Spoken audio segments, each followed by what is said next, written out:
जय श्री कृष्ण। मित्रों नमस्कार। मैं विनोद शुक्ला प्रयागराज से आपका हार्दिक अभिनंदन करता हूं हमारे YouTube चैनल आत्मसृजन में।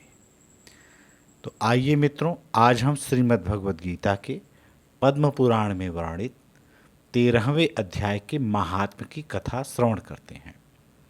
श्री महादेव जी कहते हैं, पार्वती अब 13वें अध्याय की अगाध महिमा का वर्णन सुनो। उसको सुनने से तुम बहुत प्रसन्न होगी। दक्षिण दिशा में तुंगभद्रा नाम की एक बहुत बड़ी नदी है।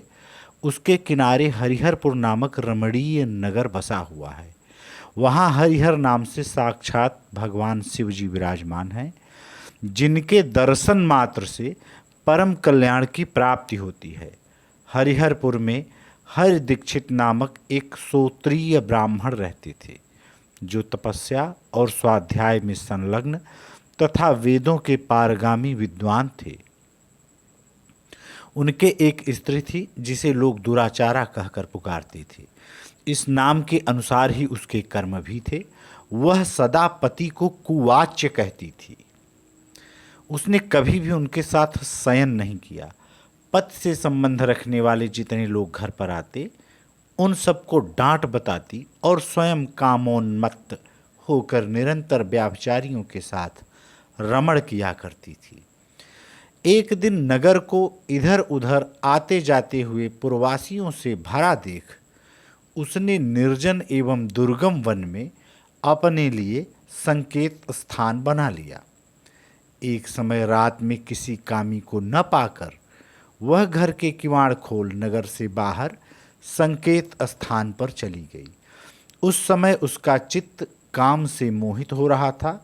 वह एक एक कुंज में तथा प्रत्येक वृक्ष के नीचे जा जाकर किसी प्रियतम की खोज करने लगी, किंतु उन सभी स्थानों पर उसका परिश्रम व्यर्थ गया।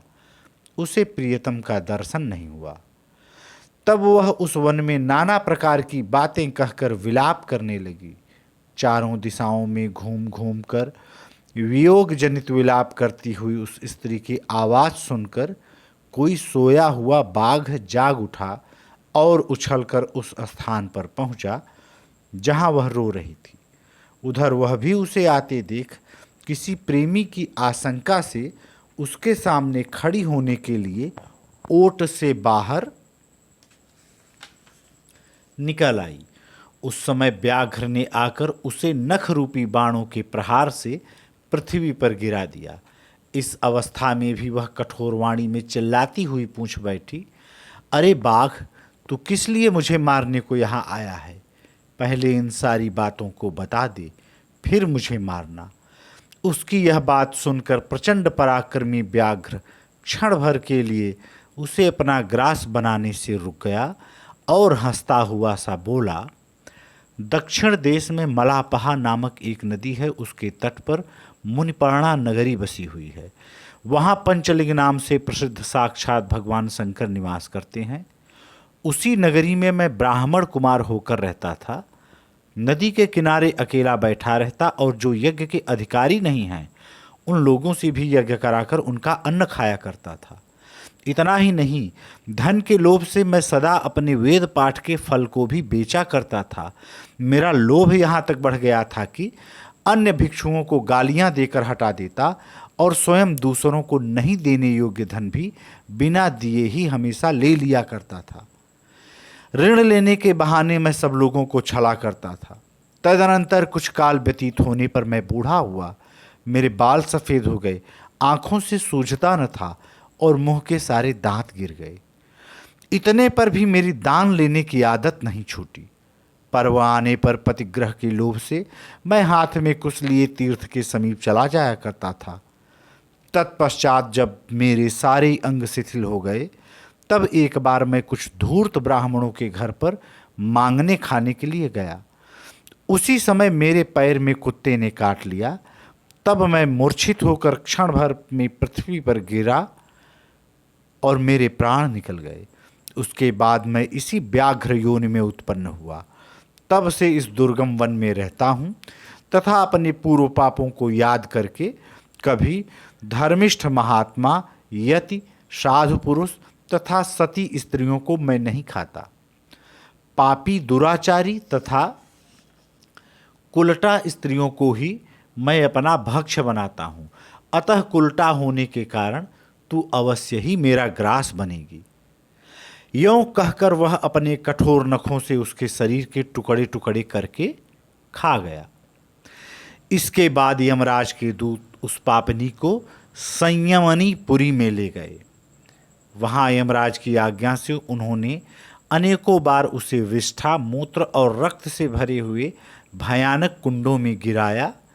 करोड़ों कल्पों तक उसमें रखने के बाद उसे वहां से ले आकर 100 मनवंतरों तक रौरव नरक में रखा। फिर चारों ओर मुँह करके दीन भाव से रोती हुई उस पापिनी को वहां से खींचकर दहनानन नामक नरक में गिराया। उस समय उसके केस खुले हुए थे और शरीर भयानक दिखाई देता था। इस प्रकार घोर नरक यातना भोग चुकने पर वह महापापिनी इस लोक में आकर चांडाल योनि में उत्पन्न हुई। चांडाल के घर में भी प्रतिदिन बढ़ती हुई वह पूर्व जन्म के अभ्यास से पूर्ववत पापों में पवित्र रही। फिर उसे कोढ़ और राजयक्षमा का रोग हो गया।